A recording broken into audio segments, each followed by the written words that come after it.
Matthew, Welcome, Louie, to How whichever do- one this is of how, the how, Existential Files. Let's not talk over each other. how do petal? I'm fine. How are you? I'm all right, How love. was you? I'm all right. Right, we got a few things we could talk about as ever. And I think if it's okay with you, Louie, may we begin by at least talking about a coincidence? Well, that's a funny coincidence because I wanted to talk about coincidences. Oh, Bloody hell. you thought we did there. You thought we did. And very, very good. So, no, I'm broadly interested in coincidences because actually before we started recording, we started to talk about coincidences, and it led to some other, not coincidences, but realization that if I go back to some of my so-called earlier, let's put it in inverted commas, writing as a student for a student magazine, I wrote about the wonderful world of coincidence from a very, let's call it, skeptical perspective, where people who report having experiences that they would describe as unusual or meaningful coincidences can actually often be explained quite, let's say, normally in terms of psychology or probability, that kind of thing. So with that in mind, I'm still interested in coincidence, very much so. And I'm just going to talk you through one that was happened overnight, only because it's just one that is, yeah, we can explore to see, oh, that's easy to explain in terms of probability. I just think it's quite an interesting so-called synchronicity, to use a Carl Jung term, where he would talk about meaningful coincidences. So allow me to begin. And the key person in this, I would say, is Brian Epstein, who was the manager of the Beatles. So obviously people have heard of a popular beat combo called the Beatles. And in some ways it starts yesterday evening when I had a text from my brother, who is currently working in Liverpool, and had texted me to ask where I had seen Bill Hicks perform in Liverpool, because the one time I saw him perform live was in Liverpool. So I texted back saying it was the Neptune Theatre. He was saying, oh, no, okay, I thought it was the Empire Theatre, which is where he was working or something. Later on, I think he'd be walking past the Neptune Theatre and said, actually, it's not the Neptune anymore. It's called the Epstein Theatre. So that led me to look at Brian Epstein a little bit, because the Epstein Theatre. I actually discovered there's a couple of people that I was in my second and third degree network on LinkedIn who are the, let's call it the manager of the, what's it called? The Epstein Theatre. So that's quite interesting. I'll just send a request there in case I want to link in, because I just got a bit of an affinity to that place. So at that point, no surprising coincidences. I find myself overnight unable to sleep, looking at a variety of things. One of the first things I was looking at was about Robin Williams, and particularly about, it sounds very morbid, about the circumstances surrounding his death and, you know, suicide and a variety of things. Because Epstein had come up early in the evening, I was thinking, okay, because didn't Brian Epstein kill himself, or at least he died through perhaps an overdose, perhaps it was accidental or not. So I was reading about Epstein anyway. Discovered actually he died, I believe, at 32, which a very minor coincidence perhaps, is at the same age as Bill Hicks. The interesting one then was, so I started a little exploring like that, and then this morning, and because I've been reading about Brian Epstein, there's one of the things on one of the pages was the front page of the newspaper in which his death was reported. So I'll be looking at that overnight. So that's kind of one part of the story. The second part is this morning, I walk into the living room where my wife was doing some work relating to a program she's working on, because she works as a production manager in television at the moment. And she's working on a particular program, and the image that was on her screen was that same image of the newspaper reporting Brian Epstein's death. So through two completely different, I would say, chain of events, that would what I would call an interesting, let's say, in quotes, meaningful coincidence, something that Carl Jung would call a synchronicity. So I'm hoping you heard all that. Yeah, I was listening. Okay. So I just thought it was an interesting coincidence, because it's not as if there's nothing that links. So the reason why Rachel was looking at it, the program she was working on, happens to be a documentary looking at the Beatles and their formation of Apple, you know, what was Apple Core, I think, and that kind of whole setup around there. So that's the circumstances that led to her looking at it. A completely different set of circumstances. My brother walking through Liverpool, wondering about where I'd seen Bill Hicks, happens to be at a theatre now called the Epstein Theatre. That led me to looking more about Brian Epstein and looking at that front page.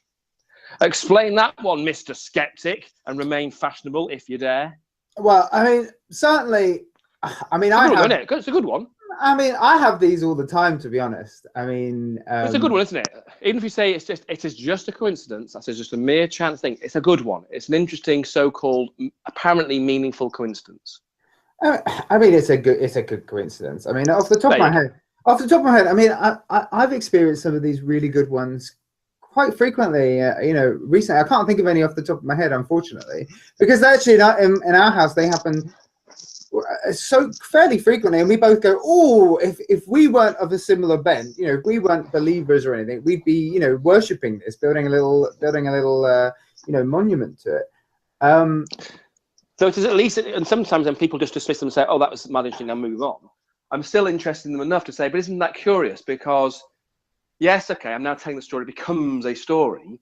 And of course, around us all the time, there are so-called coincidences. I could choose to look at any book at the moment. I could look at anything on the television, and you often will get, and I've been there, that's what I was saying about this earlier thing I'd written as a student, one of the first sort of non-academic pieces of work, because obviously as a student, you're writing essays and reports. This is something I chose to do. And I have always been interested in the idea of coincidence. And that article, let's call it an article, it was a piece of writing that, again, to be honest, I'd sort of drawn bits together from various places, making the case that, yes, this idea of coincidence, you need to bring a certain level-headedness to it to understand that many of the coincidences that seem, wow, what are the odds of that? Well, actually, it's about 6 to 1 or something. If you were able to somehow work out the likelihood of these events, then you could realize it wasn't as unlikely as it might appear. And also, anything that's so-called meaningful, well, we're ascribing meaning to it. And sometimes there are hidden causes that may explain why there are those kinds of coincidences. But, you know, the skeptic will often sort of say, you know, us skeptic, as it were, will go, oh, well, yes, you know, it seems impressive, doesn't it? But it's not that impressive when you think about it. And I think nowadays I'm more interested in the meaning it has for people, whether or not, because I've had other ones like that, you know, other ones where if you try to explore the probability of it, it's very hard in real life ones, and it still doesn't necessarily take away some of the apparent meaning for the person experiencing it. No, I mean, I come at it from, again, not shock horror. I mean, I come at it from an evolutionary type perspective, you know, and for me, you know, there is a definite evolutionary bias for us to conclude, to find meaning or kind of, should we say, intentionality? Yeah. In something. Okay, but even that's going an extra step, isn't it? Meaning is, well, you know, either or something that's a symbolic meaning that isn't that at the very least it is a coincidence. There's two things happening separately there. That on how many of the days would there have been that I have seen the front page of the same newspaper that Rachel was then looking at, and I know there was other things going on around. We could have said, oh, that coincides well, but that's actually there's quite a lot of meaning behind that that's applicable to me, to her, and what we're doing at the moment, and what's leading us to it. It's so. Whether it is something intentionality, of course, that's one interpretation. At the very least, it is a coincidence. There are two things apparently coinciding, and it's the experience of a so-called human that's having that interesting set of like, oh, I've observed something there, and isn't that, in quotes, interesting that's occurred within, you know, a short space of time. Well, as I was going to say, I kind of the interestingness of it. If I'm, you know, and this is all off the top of my head, you know, part of it is, as I say, our evolved predisposition to, you know, when we're encountering, you know, events in the world. Part of our processing of those events is deciding whether there is some kind of commonality between them, which may be indicative of intentionality. So, for example, you know, if we're walking through a jungle, walking through a field or some kind of plain, and we see a track, you know, an animal footprint, we may see another animal footprint not that far away, and the decision we've got to come to is that a coincidental, you know, are those two footprints, are they both part of the same process, an animal walking through? In which case, is it a requirement of us to move our bodies and go in a different direction? Or do we just assume that it's one animal from another, from one week, one animal from another week? and it's not going. It doesn't matter if we move or not. And the fact of the matter is that our ancestors, it was very cheap to make the conclusion that the two footprints are intentional, and therefore to move away and go in a different direction. And the consequences of that were quite cheap. You know, it isn't that expensive to move in your direction, but the cost of making the wrong decision, so the cost of saying that is not, you know, that is a coincidence, so I'm just going to carry on. If you walk a few miles, you know, in the direction and you meet a pride of lions, you are eaten. So the fact of the matter is I think part of our evolutionary, you know, heritage is to err on the side of caution when we encounter seemingly connected or part of our mind is trying to make connections there to work out, to find intentionality. And I think in a modern day context, what is happening is that our mind is making use of predisposed, you know, routes, predisposed cognitive shortcuts that, you know, you didn't have newspapers, you didn't have, you know, televisions back in those days. So the mind, you know, initially was using it to connect up natural objects in the world. And now we're using it in, should we say, inappropriate places. But sure. So the idea is, of course, when, by seeing it as a so-called interesting coincidence that may be indicative of something more than it simply being a coincidence, is there's evolutionary value in that. And it's likely to mean then making the error that there is something connected rather than not connected is preferable than making the error of saying something's not connected when in fact it is. Yes, totally. Absolutely. And I think that's exactly where I would, well, typically be. And I still absolutely see that. You know, absolutely, I don't disagree with that. And at the same time, of course, I can't get away from, this is when it has an experiential value to it. But even if someone said, oh, if you actually work that out, that's actually quite likely. So the classic ones, and this is where it's particularly, you know, it shows it most clearly. If one was to have a dream, it's usually used in the context of precognitive dreams, where people dream about something and then it seems to happen. So if you dream about a plane crash, and you have a quite dramatic dream, you wake up from it and it's something quite vivid. And the next day you read the newspaper or see TV, there has indeed been a plane crash, lots of news reports on it. Then understandably, you're going to go, wow, I dreamt about that plane crash because I had a dream last night. Then there's a plane crash, I dreamt about it. And what we need to then understand is actually there are lots of dreams happening around the world all the time, lots of events happening, including plane crashes. And from time to time, there is a high likelihood, if not a almost certain probability, that you're going to get people having that experience. So having the experience itself doesn't necessarily mean there's a cause and effect going on either direction, whether it's something about the future affecting the past or your dream bringing it about. It is what the laws of probability would predict. Well, and I absolutely, utterly get that. I mean, it doesn't necessarily take away from the experience who goes, oh, but isn't it interesting that I had that experience? And particularly these minor ones that, not so much the dreaming of a plane crash, but the ones where they have some degree of personal meaning. Well, I mean, you're talking about topics. I mean, the precognitive experiences of, say, disasters in the future. I mean, this is one of the very topics of my PhD, and you know, for anybody who's interested in this, what a coincidence! What a coincidence! I mean, but you know, one of the chapters of my PhD, we were looking at David Mandel, who had dreams, of you know, what he thought were future events, and he would draw a picture of the dream. He would go into a bank, he would stand in front of a calendar, he would have his picture taken by a member of the bank to validate the picture, and then later on he would say, well, look, this event happened in the future, I drew a picture of this dream that I had,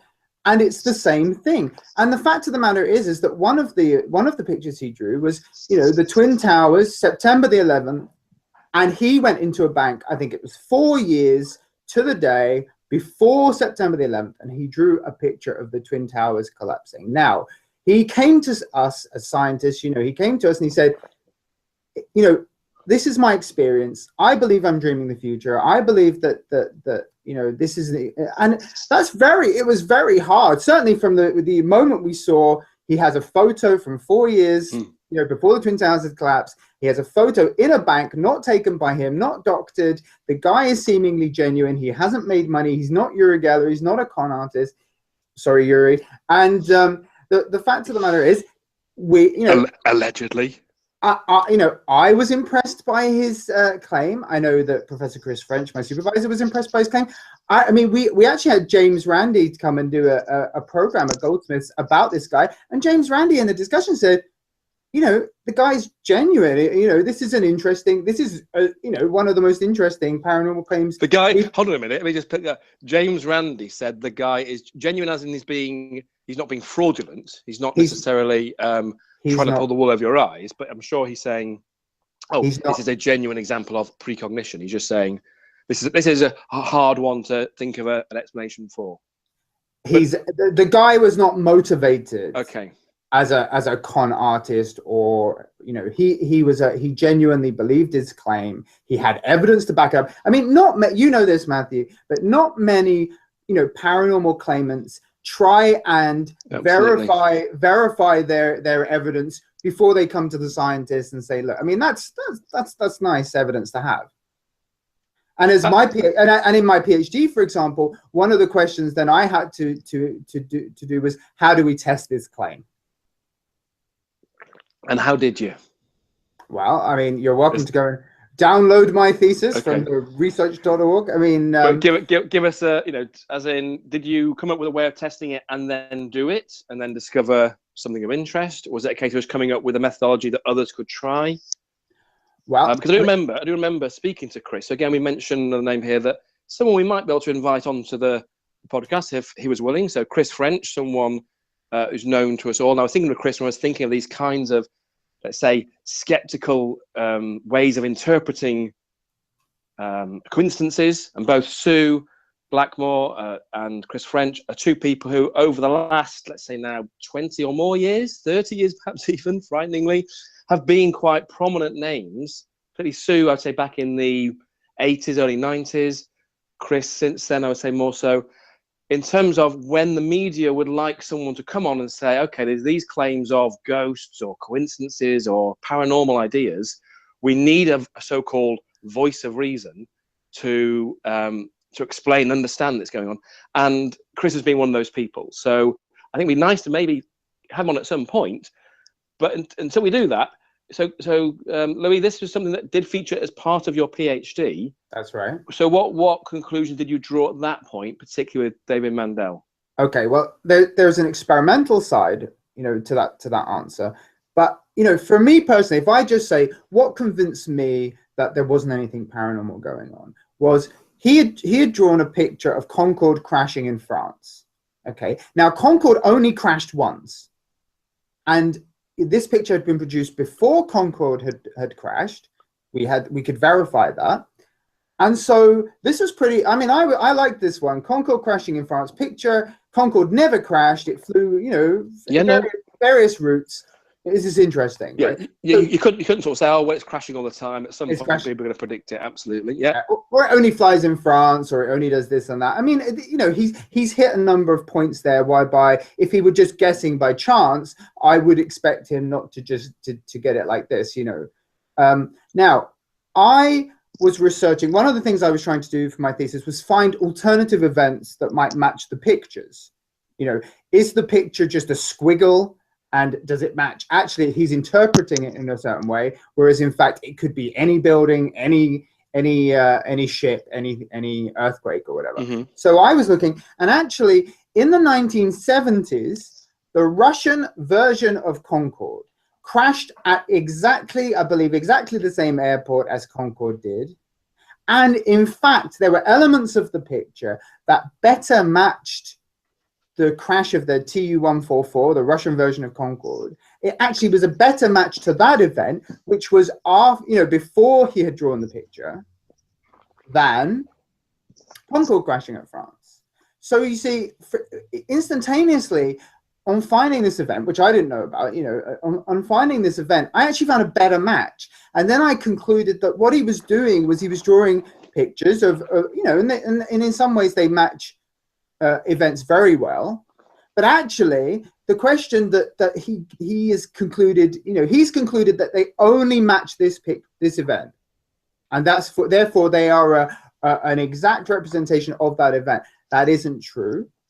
they actually match other events in the world, and events that he hasn't identified as being the match for the picture could be better matches, which in some ways that might give you an idea of what I did for my experimental side of it. But for me, to take one of his best matches, and the Concorde crashing picture was one of his best kind of hits, to completely demolish it in one, by finding a different event, actually for me just gave me a good normal reason why somebody might actually have a dream about an event. And the guy he had aeronautical design experience, interest. So, and he was fairly old, so I would no doubt that he would remember Tu-144 crashing in France.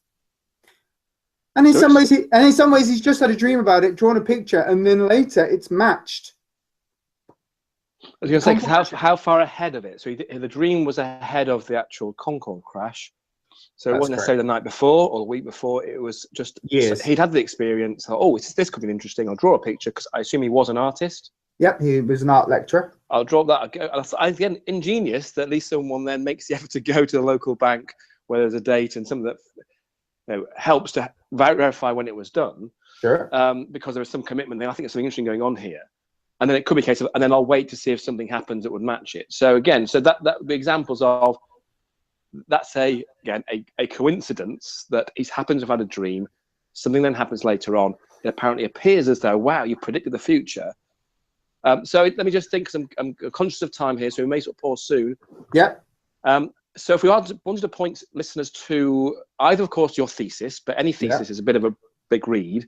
Is there a way in which you can I assume that's all in one chapter of the thesis? Yeah. Is there a way we can at least make that available as a PDF for those 2 or 3 people that might want to read it?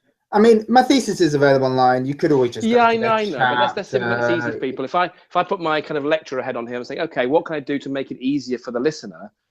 Even if there's a point at which, maybe not immediately, then I'm assuming you have a Word version of the whole thesis. No, that's ridiculous. I didn't write my thesis in Word. Dear me. Well, not Word then. Well, then okay, other word processing packages are available. Something which allows you to create a PDF or something else that people can then download. Or is that not the case? Yeah, I mean, like as I said, there's a PDF of the whole thing. I could always cut it up into pieces if anybody. Yeah, okay. Chuck the whole PDF on and say, right, it's pages, whatever to whatever. Then, of course, interestingly, people go, okay, I can read about that. I can also go and read about his attempt to breed a psychic beetle. Indeed. But you may find there's such a popularity for this fantastic PhD, which your external examiners try to kind of really pull apart. But actually, that public out there want to read it, and you might find you're separating different parts. There'll be requests from publishers to get it, published. So by all means, get it out there. But on that note, I think we're going to pause. Please don't. Please don't. On that note, we're going to pause, and we'll pick up some discussion in the next episode. Bye-bye. Thank you, and bye-bye. Bye-bye.